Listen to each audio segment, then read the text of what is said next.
التواصل عن طريق زوم ده بالظبط. او الفيرتشوال يعني ميتنج بشكل عام، لكن كل ما هو كورونا وكوفيد وحش قوي ما عدا دي، هي دي الحاجه الميزه الوحيده اللي طلعنا بيها، لا بالظبط التواصل ده. I think كده خلاص كملنا 22 35 دقيقة، ف we have to start now. دكتور أحمد سلام، يعني طالما معظم الشباب من هنا من مصر فهرحب بيك بلغتنا العربية. أهلا وسهلا بيك، وشرفني جدا جدا وجودك معانا. هو مش أول مرة الحقيقة، هو كتير حصل قبل كده تواصل، كان في مؤتمر السنة اللي فاتت. مؤتمر السنة دي أنت بتعوضنا اهو بمحاضرة النهاردة والانتنسيف كورس واليوفيتس عشان الظروف اللي حصلت لك في مطار فرنسا. لكن الحقيقه دكتور احمد انت ما شاء الله حقيقي علم، طائر مهاجر مشرف جدا لبلدك مصر، رافع راسنا احنا كاوفثالمولوجيست على مستوى العالم. ريسيرش اللي هو منطقه الانترست بتاعتي الشخصيه بحبها جدا بحترمها جدا. ليك الحقيقه هيوج كده contribution ل great research with big outcomes ويعني حقيقه surgeon benchmarking لينا كلنا. للشباب اللي معانا دلوقتي وداخلين معانا اقدم لكم طبعا استاذ دكتور احمد سلام، هو بروفيسور اوف اوفثالمولوجي في اركانساس يونيفرسيتي، ودايركتور اوف uveitis سيرفيس بروجرام، ودايركتور اوف اوفثالمولوجي ريزيدنسي ات يونيفرسيتي اوف اركانساس فور ميديكال ساينس. وزي ما قلنا الحقيقه هو علم، اي حد فيكم هيدخل يا شباب على يكتب اسمه بس كده بروفيسور احمد سلام او احمد سلام او سلام دكتور او سلام، اي وات ايفر ابريفيشن من اسمه، هيلاقي ما شاء الله الحقيقه اكتيفيتيز عاليه جدا جدا وحاجه مشرفه جدا يا دكتور احمد. فخورين بيك، واحنا كقسم طب وجراحه عيون جامعه قناه السويس بقى في الاسماعيليه في مصر فخورين بشكل خاص جدا الكونتريبيوشن بتاعك معانا النهارده، والشباب كلهم متشوقين لسماع حضرتك. فعايزين اديك المايك بقى وانا اقفل كل صوت وصوره. جو اون بقى، اتفضل حضرتك يا دكتور احمد. شكرا جدا استاذ دكتور ميرفت على يعني على الدعوه الكريمه ديت، وانا مبسوط قوي. وان شاء الله يعني اتمنى ان انا في المستقبل لو في اي حاجه اقدر اعمل بيها، اقدر اساعد بيها، يعني I'll be delighted لو اقدر ادي للماستر يعني اي حاجه اقدر اعملها ريتنا او uveitis I'll be delighted. وخصوصا الاونلاين is very easy يعني، فيكون شرف ليا. وان بليجر شاء دكتور الله احمد، ان شاء ان الله شاء الله يستمر باذن الله. يستمر التواصل والتعاون باذن يا الله يا ريت دكتور والله، احمد، يا ريت I'll be ان delighted شاء يعني ان الله. شاء الله. طيب ومتشكر قوي الناس اللي متابعانا وسايبه الماتش. انا اتمنى ان الماتش يكون خلص. انا كنت المفروض اتفرج على الماتش بس حصلت لنا حاجه ظروف كده على عيان كنا بنشوفه. ف يعني خلينا نبتدي. انا I'll share this. ممكن تسمح لي بمقاطعه بسيطه يا اتفضلي يا دكتور فندم، احمد بس اتفضلي. لولادي حبايبي اللي متابعينا، لو اي استفسار اي اسئله هتبقى رايز اثناء ما دكتور احمد بيدي محاضرته من فضلكم سجلوها في الكويستشنز عندكم، عشان في نهايه التوك او في نهايه المحاضره دكتور احمد يجاوب على اسئلتكم بعد اذن حضراتكم، يعني عشان احنا طبعا كلنا مقفلين المايك، فهندي فرصه توتالي للدكتور احمد ياخد محاضرته من A to Z. شكرا دكتور احمد، وانا لا سلام شكرا، شكرا مؤقت. يا فندم، شكرا يا فندم. مع السلامه يا فندم.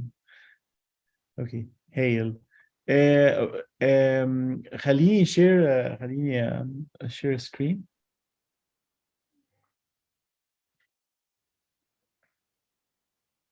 يعني اللي يحب يفتح الفيديو بس بلاش الصوت، بحيث ان احنا يعني ابقى شايفكم وشايفيني. you're more than welcome يعني لو تحبوا. يعني هو دايما بتبقى حاجة ظريفة ان لو تحبوا. share. اوكي. اتمنى ان انتوا تكونوا شايفين السكرين. لو مش شايفين السكرين يا ريت بس حد يقول لي ان انتوا مش شايفينها. ف احنا شايفين تمام كده هايل بقت هايل. فول سكرين. and هايل. if there, yes and if there's anyone who انا عايزه اطلب منك طلب يا دكتور احمد، لان الحقيقه نسيت اعمله، انا ماسكه المايك التليفون بتاعي مش ماسكه اللابتوب، لو عندك امكانيه تريكورد السيشن دي بليز، يعني جو اون اعمل ريكوردنج ليها. والله انا للاسف يعني انا الزوم لينك دي عندي للاسف انا مش عارف ازاي اسجل عليها لان انا I'm not the اوكي. host. فلو في حد بيقدر يسجل يعني in a way whether it's legal or illegal please go ahead يعني. لان انا نفسي اسجلها بس انا فعلا مش عارف دلوقتي ليه مش عارف اسجلها على زوم. I'll try actually. انا شايف حاجات فيه more، فال try ان انا طيب اشوف في اختار حاجة. كريم بيعمل ريكوردنج، اعمل ريكوردنج فيري جود كريم.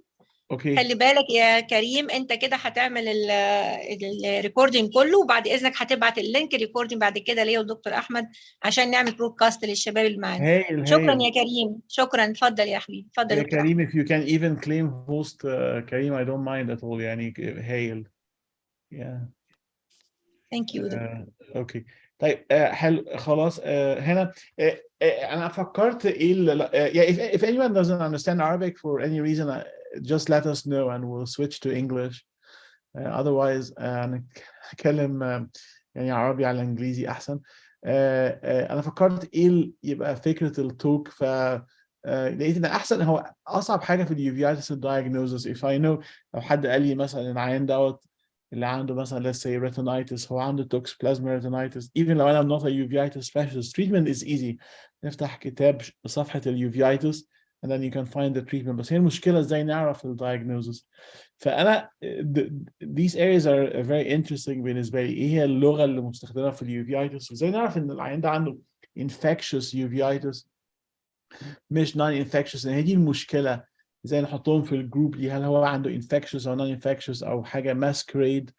وفي حاجات اللي ما نعملهاش في اليوفيتس. فانا I try ان انا يعني ادي توك كده مجمع، ومش افضل امسك كل الديزيز، لان احنا فضلنا بنمسك كل الديزيز it's easy. بس هو دي مش المشكله في اليوفيتس. اوكي فخليني اقول لكم بس حاجه مهمه قوي في الاكيوت anterior uveitis. في حاجتين مهمين قوي في الاكيوت anterior uveitis. So this is a differential diagnosis, and you find a differential diagnosis basically mainly is three parts: infectious, and that goes into bacterial, viral, fungal, protozoal, as you will see later. Inflammation, for example, like sarcoidosis in anterior uveitis, a tubular interstitial nephritis with uveitis, and HLB27 is particularly very important. بعد كده حاجات masquerade زي الليمفوما. بعد كده في الانتي uveitis في idiopathic وتروما. Idiopathic actually is the most common cause of uveitis under any category. هل هو posterior uveitis أو even intermediate uveitis. Well, that's usually it's an inflammation, it's not an infectious. Remember for uveitis, a uveitis is infection, inflammation, and masquerade.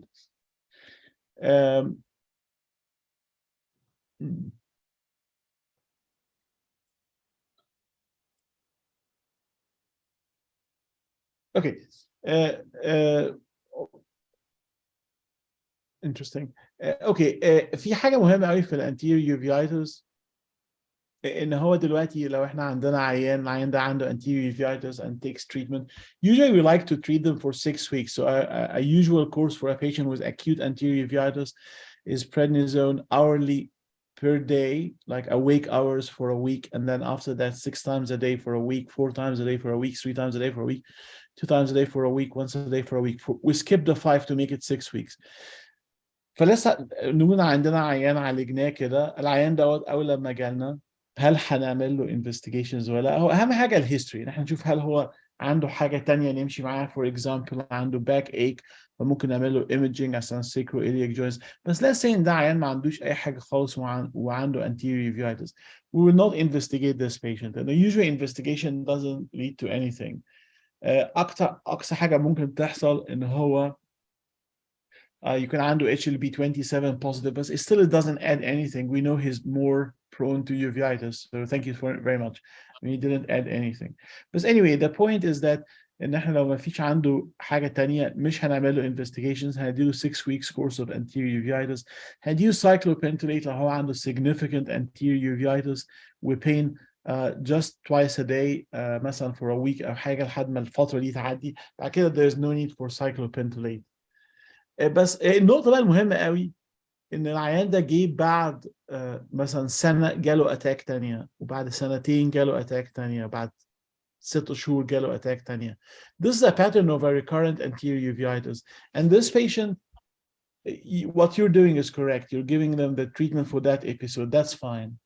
This is completely different from a patient who flares up every time you stop the steroids less than 3 months. يعني عيان مثلا we stop the steroids within 3 months او مثلا شهرين he flared up. بعد كده ادينا له العلاج تاني خلال مثلا شهر بعد ما وقفنا العلاج he flared up. خلال بعد كده بعد شهرين بعد ما وقفنا العلاج ده flaring up. A good analogy here ده زي عيان عنده hypertension. If you give him the treatment, he's fine. If you stop the treatment, he's not fine. This is called chronic anterior uveitis, and that's a completely different pattern. And this patient needs treatment for a longer time. So, for example, we would taper down to once a day and then give him like once a day for a few months, and then every other day for a few months. And then if the patient flares up, then we know, okay, you flared up on every other day, then okay, let's keep every day for maybe 4 years. And we have patients who are on steroids for years, because you have to balance the risk of steroids, cataract and glaucoma, but you're monitoring for that, versus the risk of uncontrolled inflammation, which usually is serious and will lead to loss of vision. The other point, in the prostaglandin analogs are not contraindicated in uveitis. This is important, and it's actually a very useful treatment, and we published on this, and it's not contraindicated in uveitis. الحاجة التانية لو احنا عندنا عيان عنده, what I want you to remember in anterior uveitis is the scheme that will come now. إن هو عيان عنده anterior uveitis, what shall we do? Let's follow that scheme. So we give the patient treatment with prednisone acetate, and then the important thing is to see the patient after 2 weeks or more after stopping the treatment, and see if there's activation. If there's activation less than 3 months, that's a chronic anterior uveitis. في حد بيشخبط على السلايد, فهو is very nice, very kind إن هو يبين احنا اللي احنا بنتكلم. Thank you so much. الحاجة التانية, if it flares up أكتر من 3 months, that just needs repeat treatment, and that's a recurrent anterior uveitis. برضو حاجة مهمة إن أنت اللي هي النقطة B هنا, exclude specific disease that does not respond to steroid or they need further treatment. For example, Fuchs stereochromic uveitis. You just need to be aware, تفكر فيه, لأن هو it will not respond to steroids أو محتاج additional treatment زي herpetic anterior uveitis. خلينا نشوف الصورة دي مثلا. Why can't I go back? Okay, here you go. دي كانت عيانة جاية عندها very chronic anterior uveitis, was referred عشان for immunosuppression. بس لو تبص الفكرة إن هي عندها إيه؟ عندها anterior uveitis وعندها iris atrophy وعندها high pressure. So if you put those together, ممكن كمان معاهم corneal problem, then this is herpetic, right?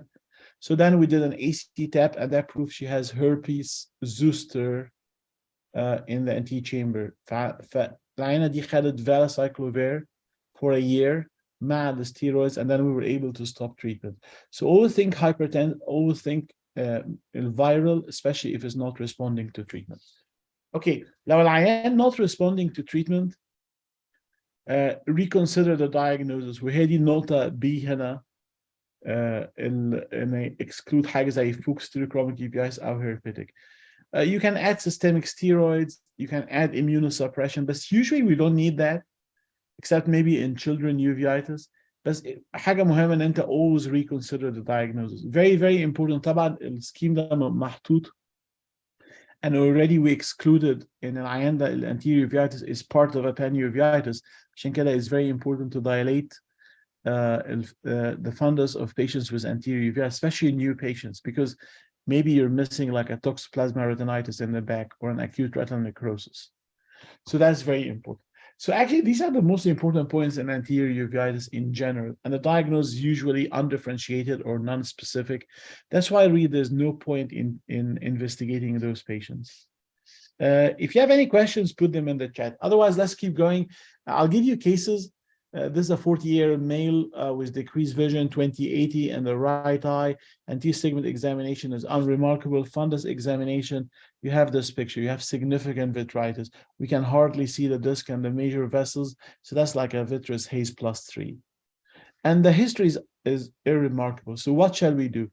هو في لستة نفس اللي كنت بقول لكم عليه, differential diagnosis of vitritis. It goes along the same line: infection, inflammation, masquerade. أخطر حاجة هنا actually هي viral retinitis, and it's very progressive. The retina would detach or would get wiped off completely. So we have a protocol for this. So when we see this pattern, we're not sure what's happening, a new case, then this is what we do. We take Ecostap or Vitrastap, So this is the differential هنا تاني and okay. Sorry. So the most important to cover is viral. So we have a protocol. This protocol is usually we get aqueous tap. We start the patient on systemic antiviral, say valacyclovir or very high dose acyclovir. That in acyclovir would be intravenous. Valacyclovir is a good drug in terms of bioavailability, so it can be treated oral. Whenever bloods toxoplasma with syphilis, those are the main one. We test for TB sometimes. You can test for serum ACE. بس اهم حاجه تي بي وسيفيلس و to take an aqueous tap for viral PCR. At that time you still have to cover the patient for valacyclovir, especially لو التاب دي هتتاخر وغالبا بتاخد يومين عقبال ما تطلع الريزلت بتاعت الفيرال PCR. We get syphilis after a few hours, so it's easy for us to rule out syphilis. Even ممكن نأخر الايكوس تاب نستنى البلاد تيست بتاعت السيفيلس and then we just get it after a few hours هنا. فالعيان ده that's how we treat it. We keep it on systemic valacyclovir لحد ما تطلع الايكوس تاب. Viral PCR results are very helpful because if it's negative, it's very, very unlikely it will be viral, really unlikely. Okay. خليني اديكم مثلا مثال. هنا العينه دي عينه كانت جايه من افريكا وعندها scar وعندها area of retinitis next to the scar.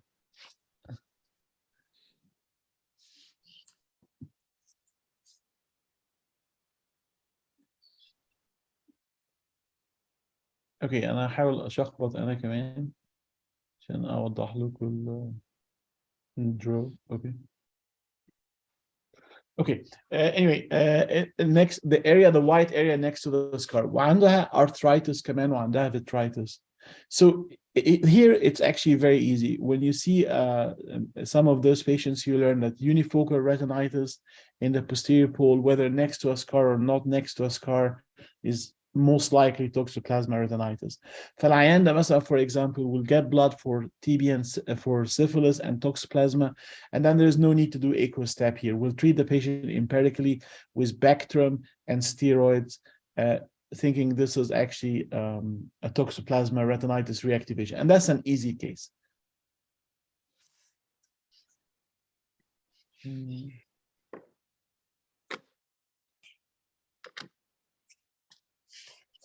Sorry, I'm stuck.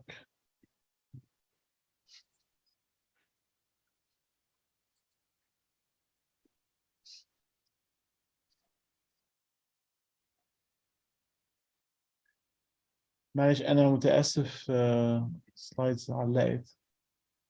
Not sure why. Okay. All right. This is another case here. ده عيان عنده unifocal retinitis with involvement of the artery up to a branch retinal artery occlusion. وكان عنده vitritis. Again, the most common cause of unifocal retinitis هو toxoplasma. The question, النقطة هنا ازاي نفرق retinitis من من choroiditis. I'll take you through my ازاي انا بفكر في العيانين دول. العيان ده جاي كان عنده anterior uveitis reaction, بصينا في الفندس لقينا عنده vitritis وعنده this patch. Okay, فهو by definition عنده panuveitis والmain brunt هو either a retinitis or choroiditis. ازاي افرق بين retinitis و choroiditis? The vessel is involved, the lesion looks superficial, doesn't look very deep. This is retinitis. Okay, now دلوقتي انا في مخي هبتدي اقول okay, retinitis it's اي uveitis is inflammation, infection, masquerade under infection, bacterial, viral, fungal, protozoal. Okay, I know in the retinitis it's usually infection unless it's Behçet or it will end up being a lymphoma. So العيان ده انا بفكر هل العيان ده عنده Behçet؟ هل في حاجه عنده very convincing Behçet like bilateral retinitis, vasculitis, stigmata بتاع الديزيز؟ لا. يبقى اوكي غالبا we're dealing with infection. Okay, bacterial, viral, fungal, protozoal. Could it be bacterial like endophthalmitis? Yes, بس العيان لازم يكون عنده حاجه تفسر endophthalmitis بعد procedure, endogenous, بعد penetrating trauma. اوكي هل عنده تي بي او syphilis؟ تي بي ممكن يعمل كده بس not common, بس we'll test for TB, and TB can wait even if we miss it. Syphilis, yes, that's why we get bloods for syphilis, and syphilis even can wait a little bit لحد ما نجيب blood test. But what can it be viral? Yes, but viral is usually peripheral unless an INDA is severely immunosuppressed, like HIV وعنده porn. There's some overlap, but usually that's how it is. Okay, what's next? Fungal, yes, but fungal is more of a choroidal lesion, and usually there's an explanation why a patient has fungal endophthalmitis. Then toxoplasma, and actually, if you think about it, the most common cause of retinitis is toxoplasmosis. The most common cause of posterior uveitis is toxoplasmosis, and that presentation, unifocal retinitis in the posterior pole, is very typical. So that's why we end up usually bloods for toxin syphilis, and we treat empirically with Bactrim and steroids. Okay. Next case. Okay. Well, it's فكرة أنا local في posterior pole. It's toxo. Now retinitis peripheral. It's acute retinal necrosis. بالذات لو هي multiple patches. Okay. What if it's in the mid periphery, right? So this one is difficult. We were really not sure this is toxo or the beginning of an acute retinal necrosis. So we did what I told you before. We take an aqueous stab. We treated the patient with valacyclovir. And actually, in this case as well, we give the patient Bactrim. And that's the beauty of having oral treatments. You don't need to admit the patient. And then the patient ended up having an acute retinal necrosis, which we recalled very early. And of course, you test for blood for syphilis. But I think the good point really, if it's not Behçet, a retinitis is usually infection. And the most two important ones are toxo, which is usually unifocal in the posterior pole, or it's viral, which usually it's like acute retinal necrosis, so it's more peripheral and it comes in in patches. Okay, that's a typical acute retinal necrosis, viral retinitis. Okay, this is an interesting patient. It's presenting with bilateral retinitis, so we're thinking, is this Behçet or that's bilateral acute retinal necrosis? But the patient had a very significant chest symptoms.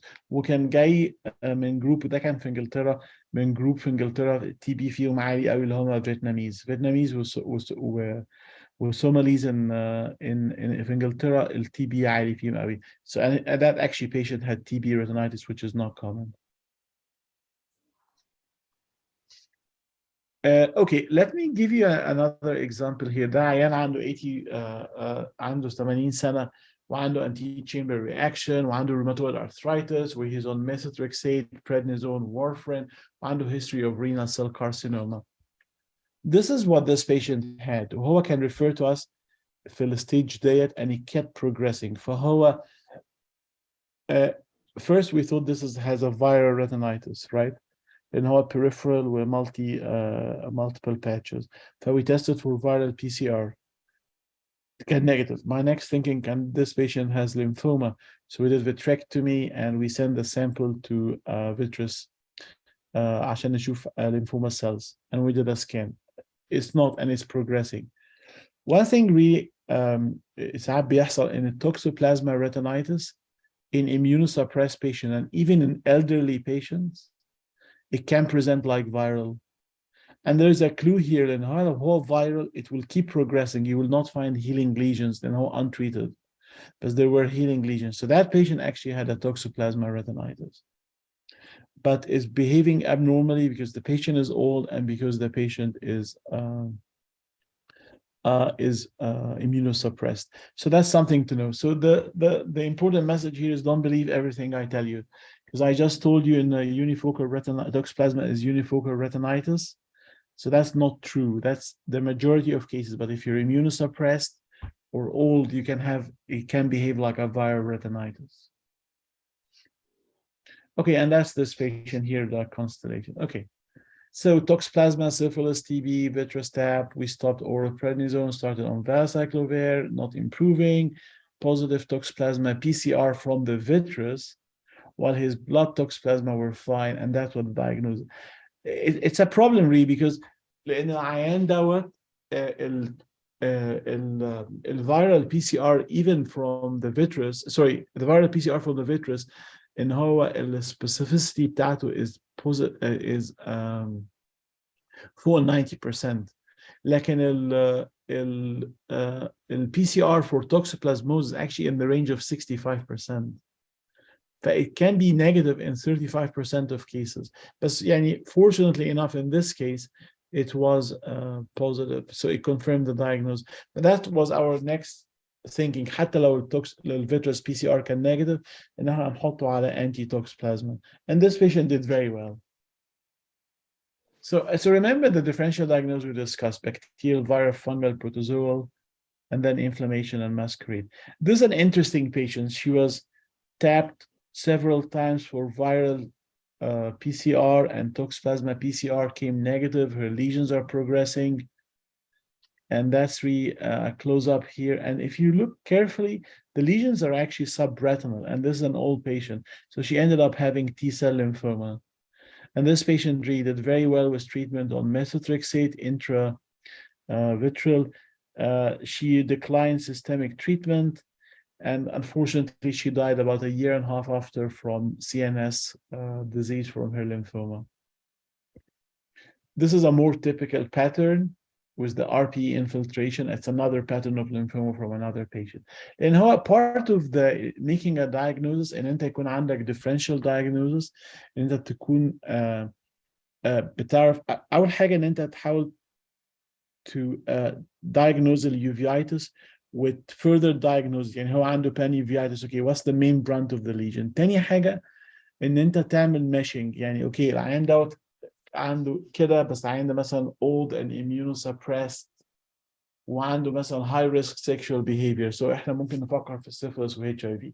فتعمل meshing. دي تاني خطوه. ثالث خطوه او even قبل كده ان في patterns. الباترن في حاجه اسمها pattern recognition. That the more you see, you have that pattern recognition. For example, that pattern, when I see it, that's speaking lymphoma. It's a pattern recognition.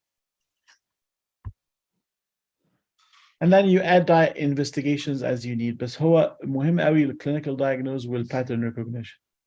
Okay, any thoughts what this case could be? لو حد عنده أي suggestion, if you can write in the chat. I can see the chat.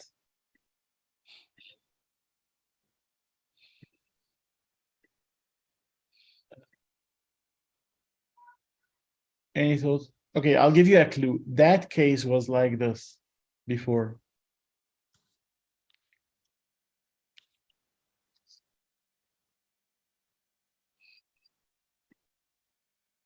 Okay, so this patient, so the history of this patient, that's the patient who was, I saw when I was in England, he was in Hungary and he had renal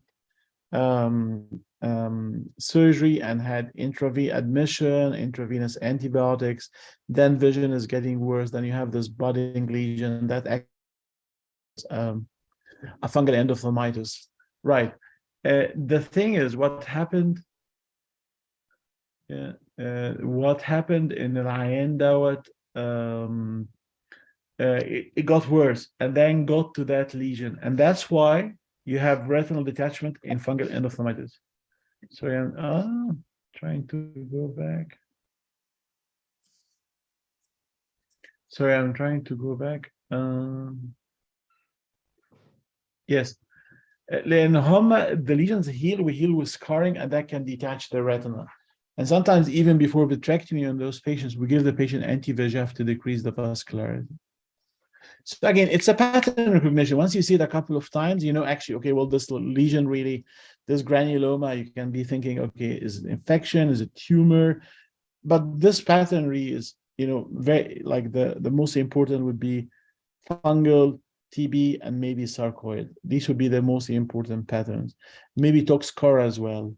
Toxcara, it has a different appearance. Usually it's like a fold to the retina. So there is a pattern recognition going on as well. Okay, that's another one with pattern recognition. Here, a posterior pole disease, young patient, who under this real lesion in the posterior pole.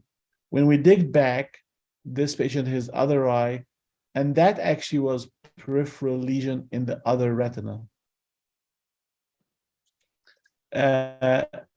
العيان ده اصلا كان عنده قبل كده جاله loss of vision in one eye, كان عنده rash, and that patient actually ended had a syphilitic retinochoroiditis. And that pattern really, like the pattern in the posterior pole, that's after the healing of the placoid syphilitic chorioretinopathy. And that's another patient with disc. We know that, okay, young male, arthritis, skin rash, uveitis, disc involved, you have to think of syphilis. It's a pattern that we know. And here he got macular involvement, and that's the rash here. Okay, this is again, one which Ray says about the pattern. Here, this is a pattern. Once you see it, it's a white dot. It's a white dot disease with a certain pattern. That's the fluorescein. You get this wreath pattern, right? And then you get the ICG here. So that's a pattern as well, the multiple evanescent white dot syndrome. Okay, so let's put this in context. هو دلوقتي الفكرة ان انت عندك عيان عنده uveitis، فاول حاجه انت عايز تشوفها هو ايه الاكستنت بتاع اليوفيتس دوت، فلازم تفحص توسع تعمل دايلاتيشن، تفحص الفندس كويس، وتفحص الاذر اي، مفيش حاجه اسمها تفحص عين واحده. And then you put things together تحاول تشوف ايه التيشوز اللي affected، بعدين هل هو عنده pan uveitis ولا posterior uveitis ولا anterior uveitis، وايه بالظبط المين برانت اوف ذا انفلاميشن، هل هو retinitis, choroiditis, vasculitis. If vasculitis is artery veins, and that gives you clues. The second point ان هو the second point ان انت تبتدي تعمل meshing مع الهيستوري مع العيان نفسه. المeshing دوت ان هو انت بتحاول، okay, this is for example a patient, an African patient with unilateral non-revealing history, so it's not immunosuppressed, عنده unifocal retinitis in the posterior pole. If you think about it, that's toxoplasmosis. فهو او عيان مثلا تعمل له admission وخد antibiotics وعنده دلوقتي choroidal lesions. That's, we're dealing with fungal endophthalmitis. ساعات تعمل كل ده and there's nothing really turning up. Then the most important to diagnose infection, and then after that we can test the water and start the patient on systemic steroids and see what happens. So أول حاجة نعملها إن إحنا نحاول exclude infection عن طريق التفكير اللي هو الماشينج، عن طريق الحاجة التانية الباترن ريكوجنيشن اللي هي مش باترن بتاع infection إحنا عارفينه. بعد كده the next point ان انت you test the water systemic steroids, and never test the water with injection of steroids in the eye because you cannot reverse it. Okay, then the more you see, the more you learn. For example, this a patient was referred to me for epiretinal membrane, and actually عندك طيار. So with decreased vision, maybe 20/40 in each eye, وعنده floaters وعنده epiretinal membrane, so it was referred to me to peel his epiretinal membrane, which is fine. But if you look at the OCT, there's something wrong with this OCT. أول حاجة الretina is diffusely, yes, it's thickened, and our normal thickness in part, but if you look to that side there, like on the temporal side, it's actually thinned. The other issue is that his outer retina is significantly affected. يعني شوف, you can identify the layers in the fovea, but بعد كده outside the fovea you cannot identify the outer retinal layer. So there's something going on. And then if you look at his other eye, similar. And if you look at the map is even like going more into the blue. So his retina is thin, really. So then there's something you think, okay, actually in the floaters, so let's look more and let's get a fluorescein angiogram. And you have fluorescein angiogram here, it's not so helpful. I mean, some points of leakage. And that's why these cases get missed. That patient actually, the ICG tells it, this patient had a bird shot. And if you look at the other eye, yes, a little bit of more leakage, but you're not sure what's happening. And with the ICG, you get it. And that's why ICG is very important. And this is a more typical case. You can see here, very typical bird shot. You can see the fluorescein in that patient is not very helpful at all, right? So if you miss the typical shots with the examination, which you can miss really, because On the picture, they look very typical, but on examination, you're seeing parts of the retina at a time, and it can be easily missed. But the ICG tells it all. Yes, you see her ICG was beautiful. You can see the typical bird shot. Other eye, same thing. I mean, you have some leakage there, but what's happening? Okay, let's go back. So infectious inflammation masquerade, that's how we do it. You think, okay, bacterial, viral, fungal, protozoal, no, unlikely. You can do tests to exclude. Now you test the water by giving the patient steroids. Okay, the other point, so we'll come to the same point. So how to diagnose infection? Comorbidity is very important. For example, patient عنده uncontrolled diabetes ودخل في diabetic ketoacidosis. He was in the hospital. Now he lost the vision. You may be seeing choroidal lesions. That's a story of an endophthalmitis, endogenous or bacterial endophthalmitis. Social history, عيان عنده pets وشايف area of retinitis, عنده قطة. ده غالبا اما toxoplasma اما cat scratch. عيان عنده high risk sexual behavior.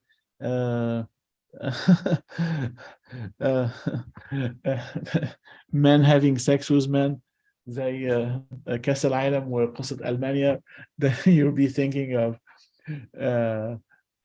syphilis, right? Retinitis, easy one. This is really an easy one. Retinitis is infection unless it's bad. MPN serpiginous, easy one. Pattern recognition. You have to exclude TB and syphilis and then give the patient steroids. And then serpiginous, usually they need second line immunosuppression from the word go because they do so bad. Patient who's like not improving or worsening on systemic steroid, this is infection or tumors. And it can be difficult, but I think the more you see and the more you understand what's happening and the more you try to think of like the meshing and more like lateral thinking rather than try to say, okay, actually this is this. It's difficult. And you have to understand something, that investigations are not that helpful, except if you know how to use it. But doing like all tests, ordering all tests known to man doesn't really help. You know, we see patients like doing blood tests, a test for every test known to man. That doesn't help. You have to be focused. You need to understand what you're ordering because it's also expensive. I mean, it costs a lot of money. Okay, and you have to be really like very humble in uveitis because catastrophes can happen. And you have to be always like wise enough that you keep the door open to revise the diagnosis. Always make sure you're excluding infections. So for example, syphilis and TB, let's say you have a weird choroidal lesions, it's not fitting in one of the infection, the history is non-revealing. Okay, let's exclude syphilis and TB, then carefully give the patient systemic steroids and see what happens. So give systemic steroids, see in a week and see what's happening. But never give intravitreal steroids because you cannot reverse it.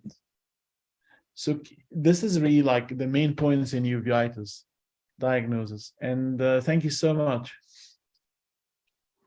I'm open to any questions. For some reason, I cannot see the chat. I don't know why. And so if دكتور احمد بقول لحضرتك ادينا عن HLA B27. Okay, HLB27 it tests the genetic makeup. يعني الجيناتيك makeup بتاع حد هو ده ال HLA testing بيتست mainly the genetic makeup. فهو لو طلع positive, it's helpful. It tells you that you're more prone to have uveitis. We know that because you're already coming with uveitis, right? But still, I mean, it's a good number of the population will test HLB27, but more if you have uveitis or you can get ankylosing spondylitis. I would not do anything more except that, I just tell the patient you have HB27, but it's very important to ask whether you have it positive or not, to ask about the joints in the context of anterior uveitis. Well, I have a sacroiliac problem, you can get x-rays. I will refer the patient to a rheumatologist. لأن هو mind you لو هو HB27 positive وعنده anterior uveitis, the rheumatologist will not give him any treatment. Even if he has mild joint disease, the rheumatologist may just watch it. So I don't think it's very helpful. The one that is so helpful is HLA29. because that test, if it comes positive, then very, very high chance that this patient, like nearly 98%, that this patient has birdshot. And the chance that HLA-A29 is positive in just a normal person is probably around 2%. So that's actually very helpful. اسال حضرتك سؤال تاني اتفضل. regarding the different communities. احنا مثلا في الميدل ايست وفي ايجيبت اكيد بيكون في عندنا special patterns of uveitis. لو هنقارن ده بالاذر communities like USA and Europe، عندنا طبعا فيه في الكونتري سايد، في البور areas اللي فيها lack of hygiene، في البوسيبيليتيز اوف parasitic infestations or viral infections and bacterial infections بتبقى اكتر، وكذلك الانيمال كونتاكت. ايه رايك في الموضوع ده؟ يعني توضح لنا ده اكتر. موضوع مهم جدا، والمفروض تبقى عارف ايه الحاجات الكومن في منطقتك. يعني for example in the western world مثلا syphilis شيء مهم جدا. يعني في Arkansas where we practice we just published the biggest series on syphilis، لان احنا هنا غالبا 1 من كل 10 عيانين عندهم uveitis عنده syphilis. ده مش موجود في مصر. في حين أكيد. مثلا عندنا كوميونيتي تاني من المهاجرين اسمهم مارشاليز، التي بي فيهم كتير، فاحنا بنبقى عارفين ان اوكي في الجروب ده في انجلترا مثلا كانوا الصوماليين التي بي فيهم كتير. في مصر مثلا الحاجات المهمه هي التي بي، هي باشت، ده مهم قوي في مصر. الحاجه الثانيه كلنا شفنا، وانا لما كنت في مصر وانا نايب شفت دوت العين الطفل اللي بيجي عنده anterior uveitis وايرس lesions، ده يعني غالبا تريماتودال انفكشن بيجيله. ده مش موجود كتير بس ده موجود في مصر، يعني كلنا شفنا ده في العيادات. الحاجة التانية في مصر I don't know if brucellosis I've never seen brucellosis I've heard ان هو في مصر common، بس مثلا حاجات حصلت West Nile fever virus، حصل مثلا بعض attacks في مصر. لكن هو أشهر حاجة التي بي والباشت، واللي هو الباترن بتاع التريماتودال anterior uveitis was iris lesions. تمام وفي جروب بتاع اليوفيتس في مصر نشروا عليه، يعني ده I think is an important pattern. تمام دكتور احمد، اشكرك. في اليابان مثلا VKH is something very important، أو human lymphotropic virus مثلا 3، ده مش موجود هنا. VKH هنا قليل قوي. تمام. Yes. الف شكر دكتور احمد. اتفضل يا فندم، شكرا. لو في حد عنده أسئلة لو ممكن يتكلم، لأن for some reason I'm not seeing the chat. لو في أي أسئلة أنا تحت هو في أمرك. سؤال يا دكتور احمد، اتفضل يا فندم. واحد what do you mean by testing the water؟ يعني هي ده الاكسبريشن ممكن testing هو تعنيه انك حاجه. تختبر الميه، يعني ده مصطلح انك تختبر الميه. ايوه يعني يعني زي ايه؟ تحط ايدك، ها؟ متهيألي يجي ان هو لو انت عندك ميه، شايف ميه قبل ما تنزل كلك في الميه، بس تحط ايدك كده تختبر الميه دي غويطه قد ايه، يعني انك تختبر يعني العيان دلوقتي عنده مثلا let's say choroiditis which is active، والعيان ده انت it doesn't look like anything specific for infection. Okay, I would test for TB and syphilis, and then I would give the patient systemic steroids and see what happens. That's what I call testing the water.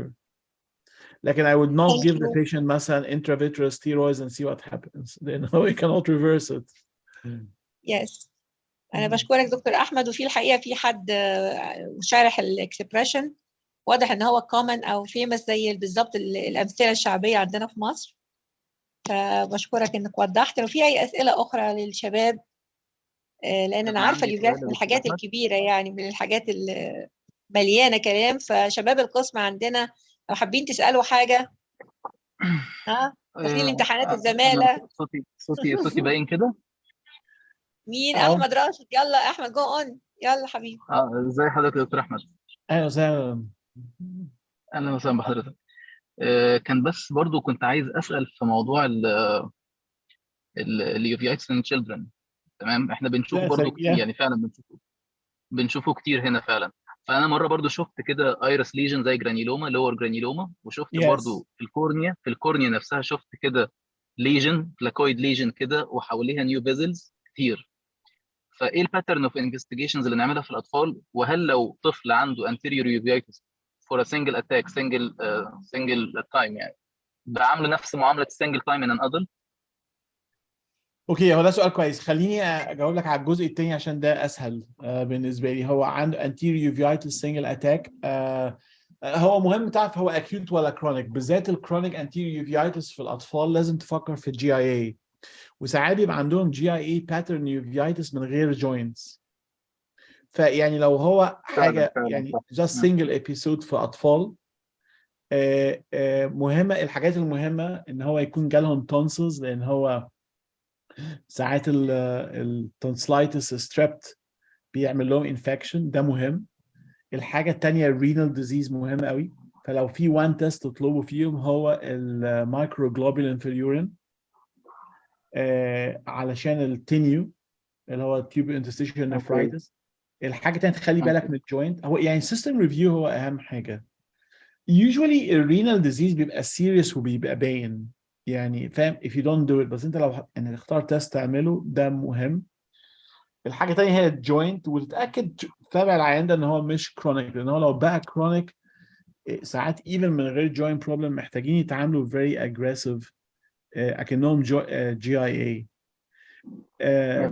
وده في اي حاله uveitis. يعني لو عندك uveitis chronic anterior uveitis في الطفل it should be taken very seriously، لان هو مع الوقت هيحصل له نفس مشاكل بتاعت GIA pancreatopathy وهايبوتوني.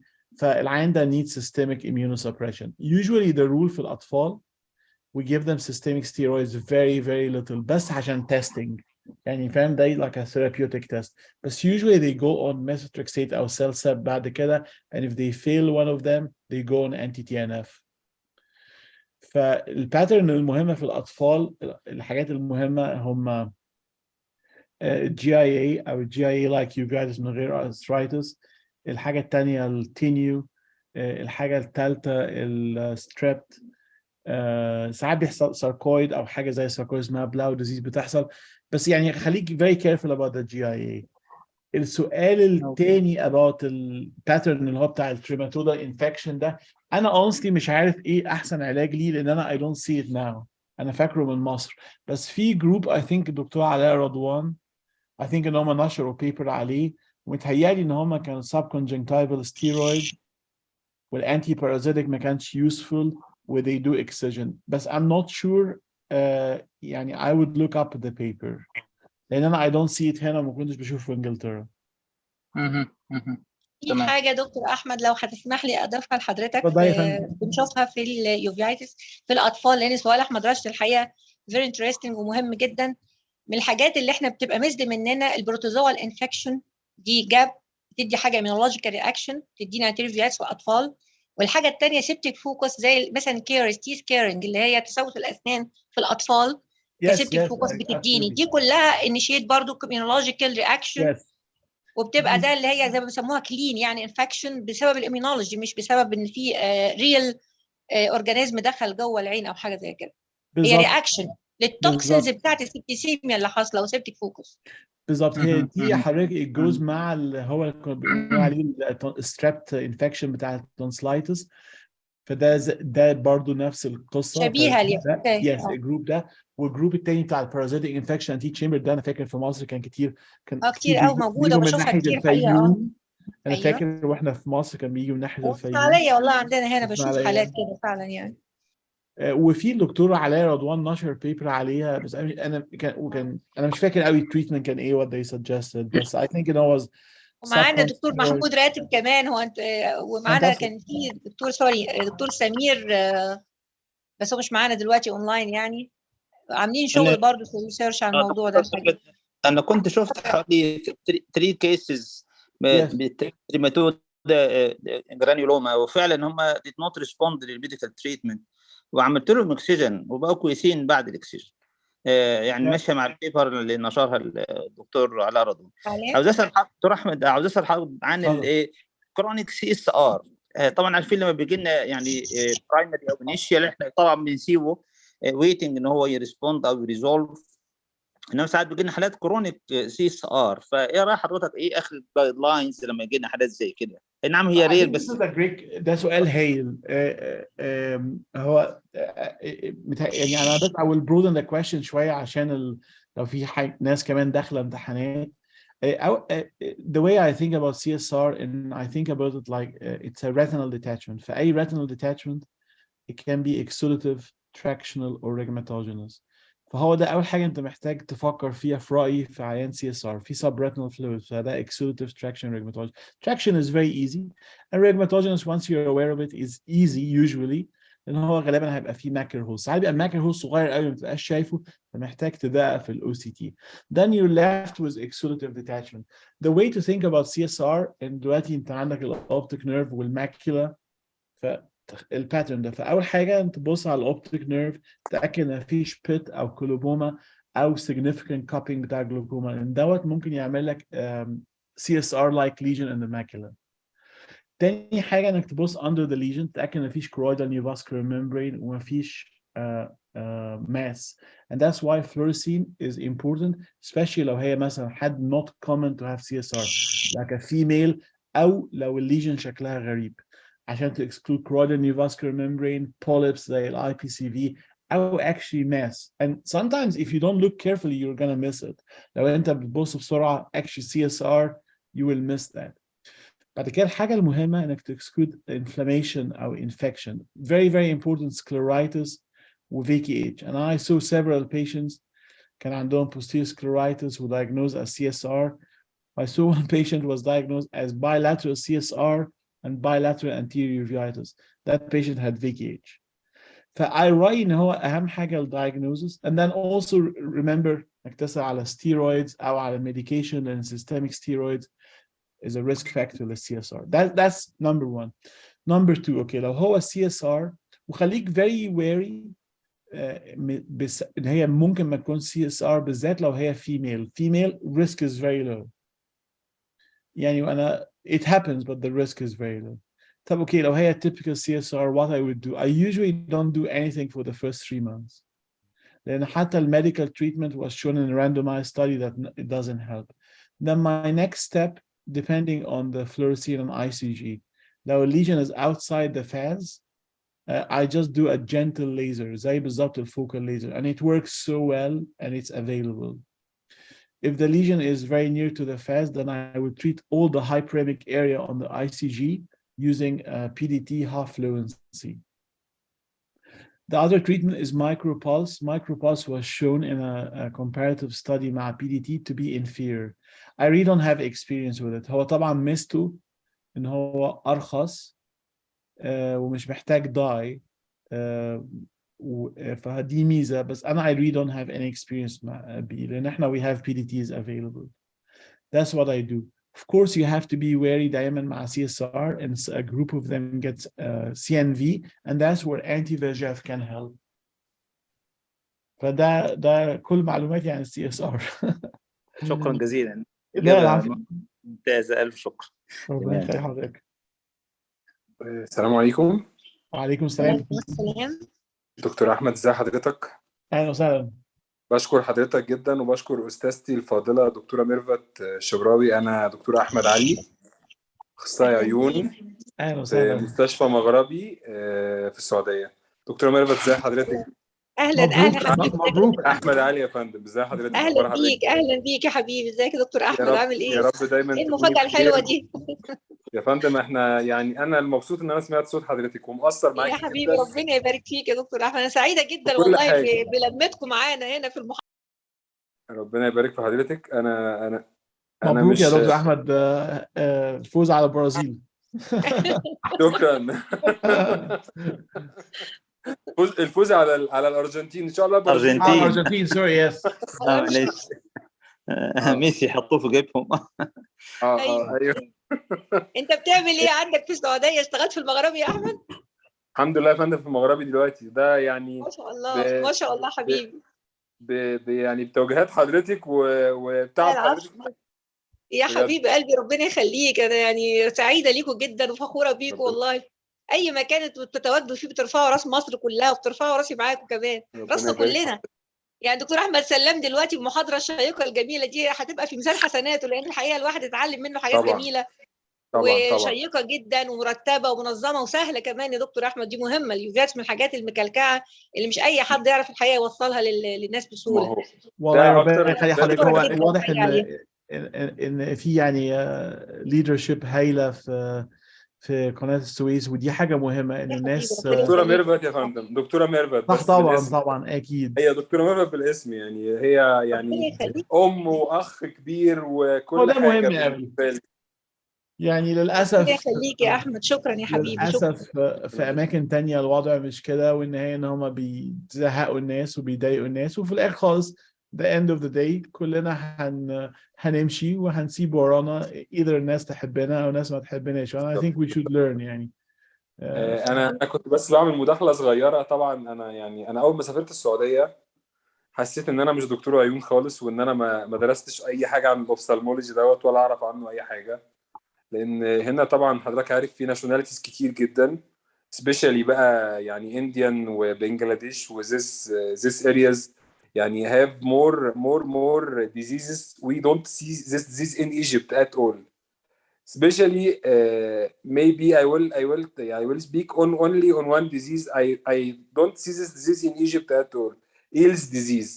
This one diseases for us. I don't see it, and I want to know your opinion, doctor, in Eels disease as in uveitis and in posterior uveitis especially, and I want to know your opinion in anti-VEGF in acute CSR or not chronic, acute CSR for the first time. What your opinion about anti-VEGF? I see more doctors here in Saudi Arabia use anti-VEGF, especially Ilea, for CSR. اوكي، هو السؤال الثاني اسهل. الجزء الثاني اسهل. انا عايز السؤال الاولاني بالنسبه لي انا اهم، لان انا عندي اوكي، مشكله لا في لا. الريلز دوت انا لغايه خليني دلوقتي بفقده يعني. احنا كنا كتبنا PubMed article على التي بي، ففيها صور كويسه، فخليني اجيبها واحنا بنتكلم. انا share my screen again. I'm sorry انا ما كنتش مع حضرتك من اول المحاضره، لا بس لا للاسف خالص. ده عشان لا الدنيا احنا ما ملخبطه تعرضناش للتي بي. هو السؤال الثاني اسهل. احنا لسه اتكلمنا على السي اس ار. هو يعني there's no evidence ان anti-VEGF works for CSR except لو في choroidal neovascular membrane. انا في رايي ان هو الناس اللي بتستخدم anti-VEGF في السي اس ار ريسبونس غالبا ده كان في choroidal neovascular membrane. يا اما الدايجنوز مش مظبوط، يا اما كان في choroidal neovascular membrane مع السي اس ار. there's no يعني no useful. طب ولو ما فيش يا دكتور بعد اذن حضرتك، لو ما فيش كرويدال نيوفاسكولاريزيشن مع السي اس ار وهم بيستخدموا، انا شفت حالات بتتحسن وشفت حالات ما بتتحسنش، يعني شفت كده وشفت كده بالمتابعه يعني. يعني زي لكن ما فيش ايفيدنس للكلام دوت. انا بس حابب اعرف من حضرتك يعني. ما فيش ايفيدنس يعني. حاجه تانية ممكن يكون اصلا ده مش سي اس ار، ده اي بي سي في او choroidal neovascular membrane. تمام تمام idiopathic polypoidal choroidal vasculopathy. تمام. طيب السؤال الاولاني بقى بتاع الايلز دوت، وضع الايلز دوت. السؤال الاولاني بتاع انا كنت فاكر انك هتنسى عشان كده. لا ده انا يعني انا لما عرفت ان المحاضره عن اليوفيتس وعرفت انها اتاخرت ساعه لان انا كان عندي شغل، فاول ما شفت انها اتاخرت ساعه دخلت على طول، عشان دخلت في نص المحاضره بس دخلت على طول عشان ده موضوع يعني مزد مننا او مزد مني انا شخصيا، مش مزد مننا، مزد مني انا شخصيا لان انا ضعيف في الريتنا شويه، فكنت حابب اعرف معلومات زياده عنه يعني. لا ان شاء الله. ابشر ان شاء الله. ابشر يا تيمور. مش ابشر يا احمد، ابشر يا تيمور يا دكتور كله. لا بص يا دكتور احمد سلام قال الكلمه في عرض الكلام، لو خلي بالكم لما انا كنت في مصر لقيت كذا وكذا، وهنا في امريكا في كذا وكذا، في مقاطعه فيها كذا وكذا، في جيوغرافيكال ديستريبيوشن للبرايمري كوز اوف يوفيايتس باختلاف الاماكن. الحقيقه في حاجات كومن في مصر، وفي حاجات كومن في USA، في حاجات كومن في السعوديه. عشان كده يا احمد انت حسيت ان انت في حاجات جديده عليك، حاجات غريبه عليك وانت في المجتمع السعودي عنك. السعوديه فيها اللي فيه كل مالتي ناشوناليتيز الحقيقه يعني. فيها كل الميكس، فيها من امريكا وفيها من بنجلاديش وفيها من مصر وفيها من انا بقول لك من مالتي سوريا، ناشونال، فيها من كل الناس، فيها من كل الناس. فشفت فيها حاجات انت كده دلوقتي بقيت عمري ما شفتها انترناشونال خلاص يا احمد. لا يا فندم، لا العفو، احنا لسه صغيرين جدا. ربنا يحميك يا حبيبي، ربنا يحميك والله. هل شايفين الشاشه بتاعتي؟ انا شايف اوكي. ده باترن بتاع التي بي. التي بي ليه كذا باترن. في باترن بتاع انفكشن، يعني التي بي ده عامل مشكله الانفكشن، عامله مشكله في العين، زي مثلا ده ان في تيوبركلوما وسب ريتينال فلويد. دي كانت عيانه في انجلترا كان عندها mass, like a mass lesion. That's why when you see a mass lesion, especially in the choroid, one of the things to think of TB, sarcoid, or tumor, and then the tumor primary, secondary, primary benign or malignant with secondaries. فالعين دي كان عندها TB choroiditis. فده pattern بتاع infection. ممكن even up to miliary TB وعندهم multiple lesions. بس هو الليجنز الكبار دي you think of TB. ده pattern. اوكي. في pattern تاني اشهر ان هو العيان ده ما عندوش مشكله من الTB infection. مشكله العيان ده حصل له exposure للTB. فبقى حصل له hypersensitivity للانتيجين، زي اللي كان دكتوره ميرفت بتتكلم عليه، مثلا عيان عنده dental problem او tonsillitis. نفس الفكره بتحصل. ففي كذا باترن. من الباترنز المشهوره قوي هو الباترن ده، ان يحصل له serpiginous like او ampi like presentation. فده باترن. فاحنا عشان كده لما بنشوف ampi او serpiginous automatically قبل ما يعني اول حاجه بنعملها تي بي انسفلوس ده على طول. فده باترن، ده is a TB delayed hypersensitivity reaction. الباترن الثاني هو actual Eales disease اللي هو دلوقتي اسمه TB delayed hypersensitivity vasculitis. والعيانين دول غالبا بيبقوا يعني Indian او Pakistani و they test positive TB وعندهم hemorrhagic occlusive vasculitis and not too much inflammation. والعيانين دول ساعات even they present with vitreous hemorrhage. والباترن of treatment بتاعهم ان بيتعمل لهم بياخدوا anti TB treatment steroids you know controversial. بيتعمل لهم الحته الاسكيميك sectorial laser او pen retinal photocoagulation وهي كلها كانت اسكيميك. فده actually TB delayed hypersensitivity uveitis.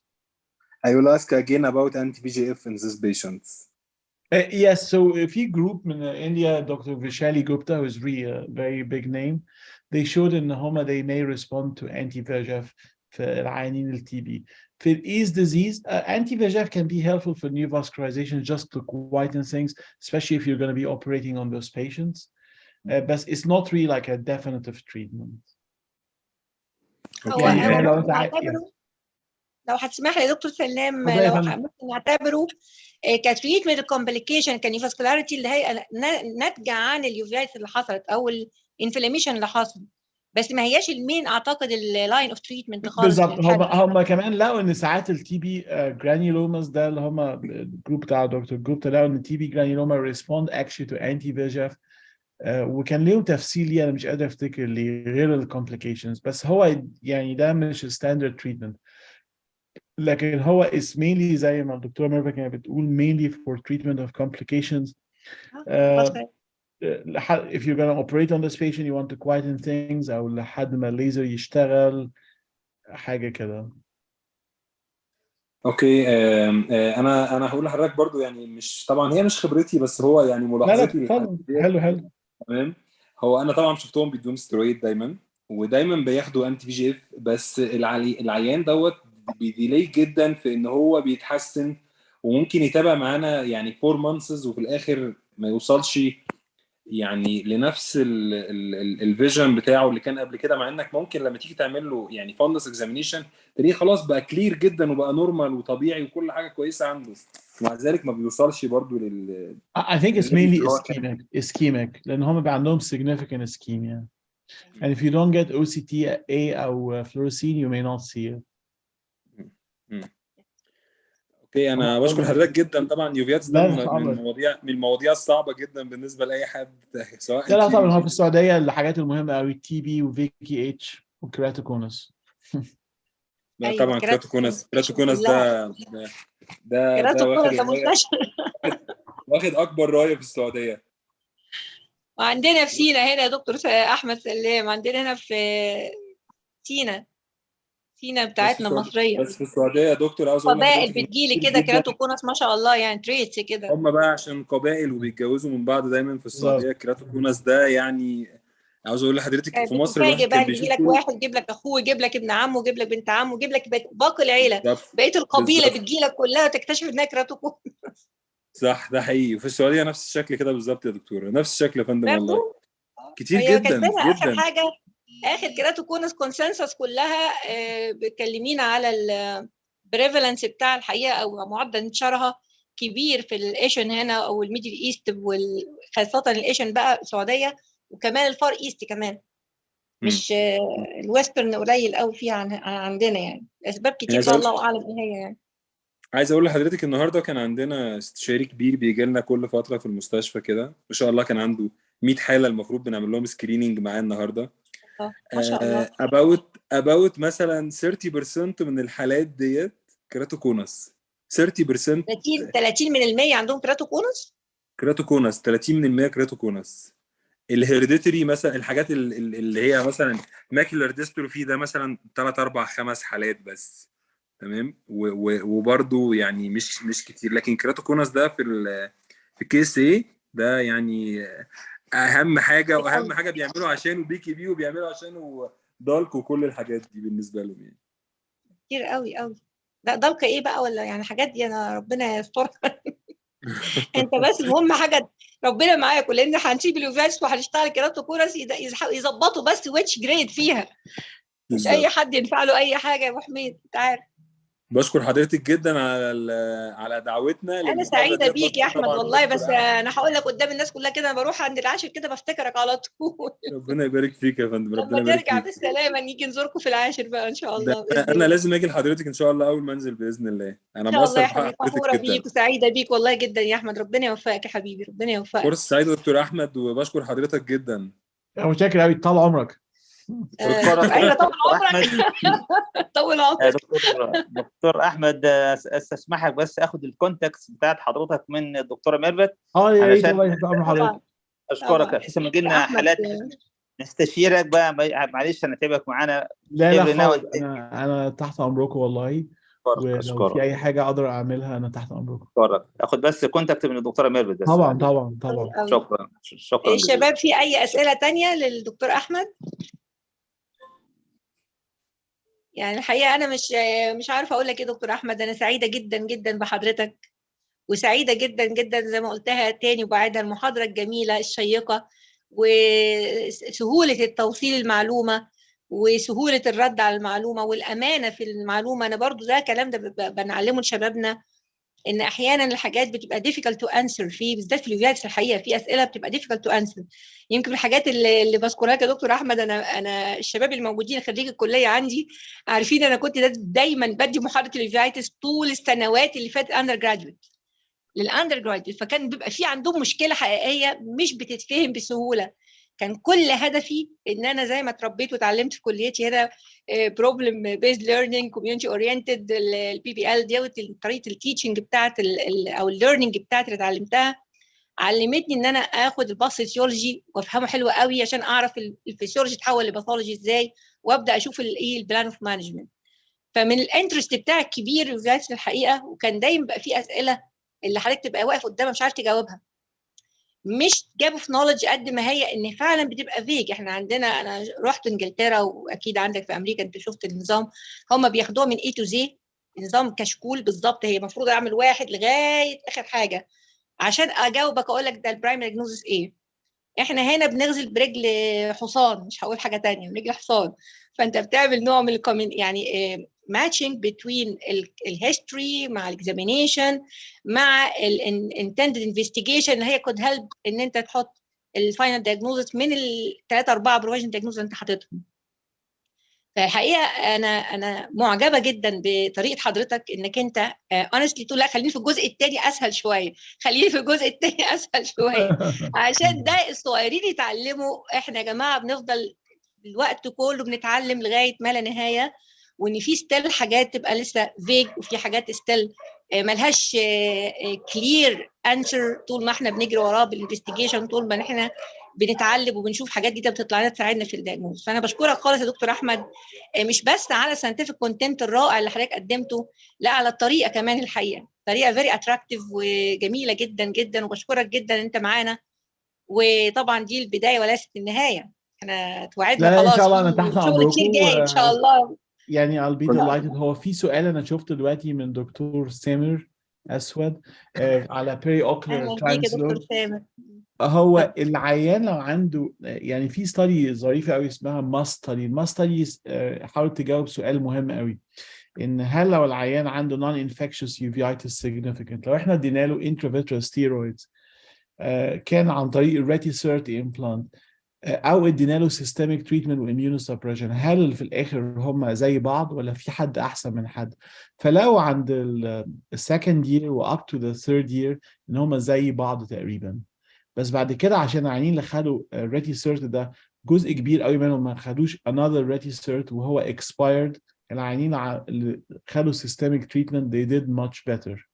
فيعني الستايل دي is useful ان هو يقول ان هو انت ممكن تتعالج بانترافيترال تريتمنت او ممكن تتعالج بسيستميك، بس هو مشاكل الانترافيترال ان انت محتاج ان هو يتكرر، وطبعا given الكومبليكيشنز بتاعته، فدي حاجه محتاج ان انت to wait. نيجي من هنا للبري اوكلر ستيرويدز، هل هي كويسه؟ يس هي كويسه، بس لو الانفكشن او الانفلاميشن قليل. لو الانفلاميشن كتير قوي والسيستويد ماكر كتير قوي you can try it بس it's not gonna work very well.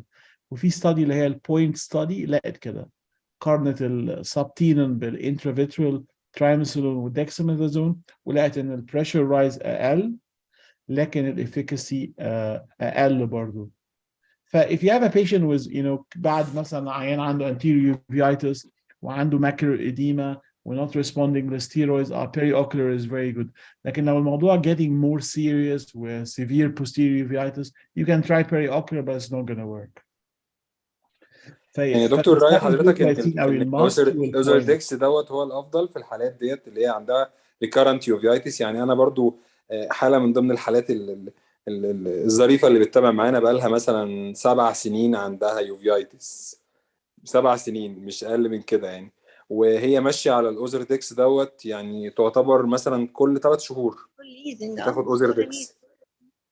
بتاخد اوزردكس وبس. هي طبعا محظوظة لان التنشن عندها كويس، يعني نوت ريسبوندر no, Ozurdex is a great treatment. I mean, it's as effective as systemic treatment. هو مشاكله بس ان هو محتاج ان العيان ياخد، بالذات اللي عندهم باترن ان هو بيجي على طول، ان هو ياخد around يعني باستمرار، لان انت لو بطلت هيحصل زي اللي حصل في الماس ستادي لما جم بصوا على 7 year extension بتاع الماس ستادي، لقوا كده، لقوا ان عيان systemic they did well احسن بكتير، لان التانيين ما اتحقنوش تاني او ما خدوش، جزء كبير منهم ما خدش repeat retisert implant عشان الكوست، عشان ساعات ما بتبقاش عارف الميديكيشن بيفضل يشتغل قد ايه. يعني هو الريتيسيرت بيشتغل 3 سنين بس، هو فعلا بيشتغل 3 سنين ولا في عيانين بيقعد 5 سنين؟ غالبا في عيانين كان بيقعد 5 سنين. طب نحط واحد تاني ونستنى العيان تو فيل، بعد كده لما العيان بتفيل ما بيرجعش تاني، هو بيرجع لنقطة أقل، فيحصل هو زي كده سنان المنشار، العيان قاعد بيفقد فيجن. فهي دي نقط يعني مهمة. Ozurdex is a great treatment. It works so well. هو مشكلته بس duration. Yes. كنت بس هقول نفس النقطة الدكتورة ميرفت قالتها، دي البداية ومش النهاية، وطبعا مع حضرتك ومع الدكتورة ميرفت نحب يعني نسمع محاضرات شيقة كتير زيها، بس مش أكتر يعني. إن شاء الله يا ريت والله. وأنا أنا في سؤال عندي يا دكتور أحمد، أنا مستنية بس لغاية ما الكل يخلص الحقيقة. هل حضرتك لك اكسبيرينس مع سايكلوسبورين ايه في استخدامه مع الانتيروفايتس اللي هو توبيكال او سيستميك بقى سايكلوسبورين ايه؟ لان برضو الشباب يبقوا عارفين هو الحقيقه اميونوموديلاتوري اكتر منها اميونوسبريسيف، يعني ميثوتريكسيت والحاجات التانية دي كلها ده اميونوسبريسيف. انا بتكلم على السايكلوسبورين as an immunomodulatory agent في اليوفيتس بشكل عام. هل حضرتك خبرتك فيها موجوده؟ So that's a great question. ما عنديش أي خبرة بالتوبيكال. التوبيكال for some reason I don't know why it's mainly used for lacrimal gland problems with dry eyes. Yes. بالضبط. Very good. I don't know. نعم. Very good. Very good for dry eye disease. This is my experience in case case all patients have dry eyes.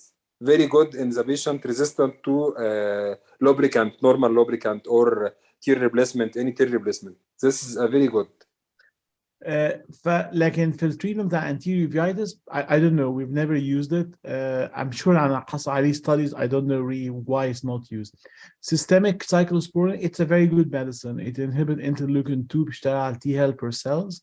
هو بس هو في عيبين، وهو ده اللي مشكلته، ان مشكلته في الناس الكبار اللي هم over the age of 60، ان الناس دي بيبقى عندهم الرينال ريزيرف بتاعهم قليل شويه. يبقى عيبين، سوري دكتور احمد، عيبين لينك للسيستميك يوز وليس للتوبيكال يوز، عشان بس اللي سمعنا. يس كوريكت. العيب الاولاني هو الرينال بروبلمز، فالناس الكبار ما بنحبش نستخدمه. المشكله في الاطفال مع انهم عندهم كيدني بروبلم ساعات بيعمل هايبرتريكوزس وهيرشتزم، فالاطفال بيبقى عندهم شعر كتير قوي they get bullied in school. ويعني my previous boss كانت بتقول ده بسميه gorilla syndrome، so they get bullied. ف we try to avoid it as much as we can. غير كده هو يعني side effects بتاعته شويه اكتر من السيل ساب، ف we tend to use more السيل ساب اللي هو مايكروفينوليت مورفيتول، بالذات ان هو بقى رخيص دلوقتي بعد ما بقى فيه generics. فده دول ال two main factors limiting the cyclosporin use systemically. اوكي. يعني I have to mention something الحقيقة مش عارفة تتقال ولا لا، بس هقولها honestly عشان دي ethical الحقيقة conduct of research. كنت شغالة على التوبيكال cyclosporin 2% في حالات الانتيريور uveitis في الأطفال. والكلام ده كان من قبل 2006، ويمكن 2006 انا جيت عندك في ماريلاند وحصلت على يعني تريننج واخدت بيها انترناشونال سيرتيفايد ترينر ريسيرش اسكس. فلما رجعت الحقيقه حسيت الموضوع لا يعني ايثيكال ايشو موجوده، لان انا بعمل الكوندكت ده على اطفال uveitis وبجرب. فانا خشيت الحقيقه ان انا اكون داخله في تراك مش مظبوط ايثيكالي، ما كملتش الريسيرش. بس الحقيقه عملت على 8 اطفال قبل ما كنت اروح في 2006. نتيجه كانت دراماتيك بمعنى الكلمه، 4 مرات في اليوم. سايكلوسبورين هنا دكتور احمد مش متوفر زي ما انت عارف، مش في الماركت خالص. لاني انا شغلي انا في الام دي بتاعي والدكتوراه بتاعتي الرساله بتاعتي كانت استخدام السايكلوسبورين 2% في حالات الريزيستنت سبرين كاتار او فيرنال كيراتوكونجكتيفايتس. ودي كنت سافرت عليها مع شيراز ده، قعدت قضيت سنه معاه في انجلترا، وكانت بتتعمل في مورفيد اي هوسبيتال، بتتعمل السوليوشن وبعت للكورنيو بلاستيك يونت في كوين فيكتوريا هوسبيتال عشان تستخدم في حالات اللي هي بقى اللي زرع قرنيه واللي عنده انفلاماتوري والجوجرين والحاجات دي كلها. الحقيقه انا استقيت من فكره الفيكس الرهيب بتاعه في الفيرنال كيراتوكونجكتيفايتس. يعني احنا كنا بنجيب الامبول برضو للشباب اللي سامعينا عشان ده يبقى برضو للمعرفه.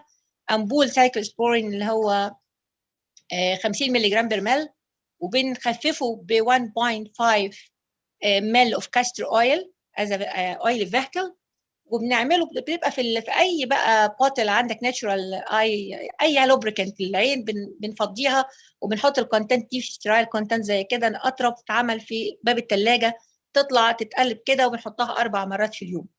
بنفس الطريقه دي يا دكتور احمد طبعا بنستخدمه من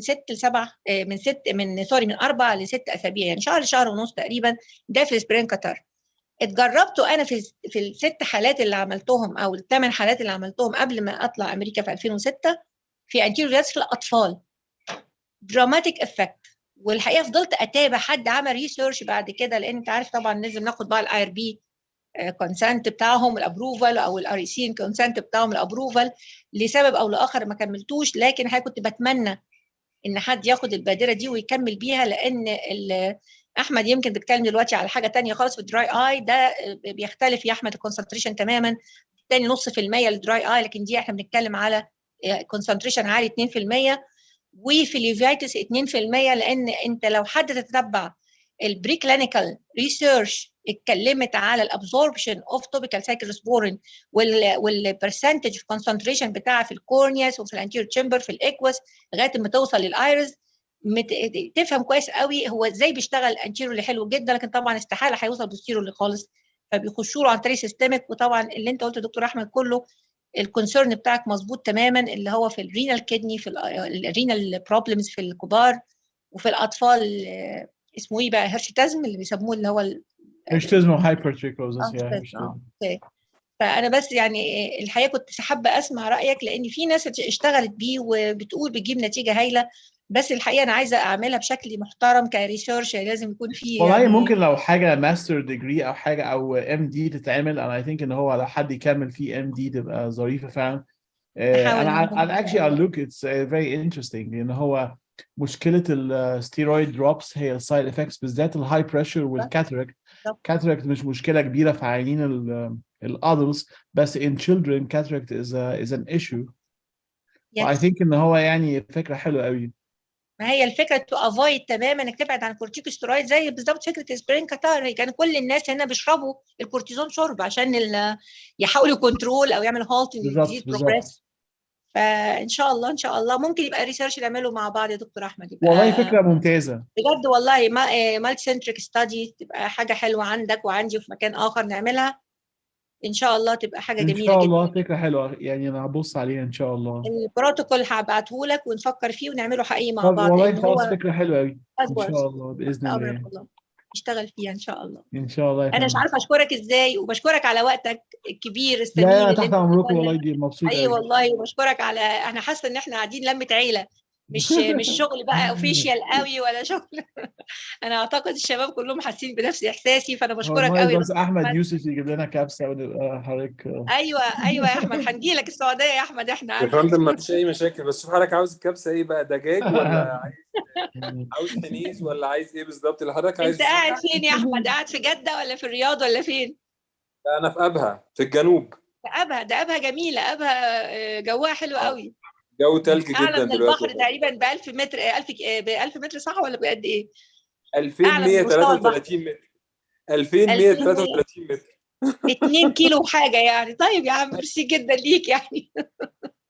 ربنا يوفقك. الناس كلها بتشكرك يا دكتور احمد الحقيقه. شكرا ليكي يا دكتوره منى، وشكرا لدكتور سامر، وشكرا لكم كلكم الحقيقه، كل اللي دخلوا وسالوا وتفاعلوا معانا. بشكركم جدا، ويا رب ان شاء الله كده نلتقي دايما في علم ينتفع به. وكل الشكر طبعا والتقدير للاخ العزيز جدا والزميل المحترم الرائع اللي رافع اسمنا بره، ونتشرف ان احنا نكون معاه اونلاين دلوقتي، دكتور احمد سلام. بشكرك جدا يا دكتور احمد، وان شاء الله التقي قريبا جدا مع حضرتك ان شاء الله فيس تو فيس بقى في مصر هنا ان شاء الله. ان شاء الله باذن الله ان شاء الله. شكرا لحضرتك، شكرا للجميع، متشكره جدا لحضرتك. مع السلامه. السلام عليكم ورحمه الله. مع السلامه يا فندم، مع السلامه.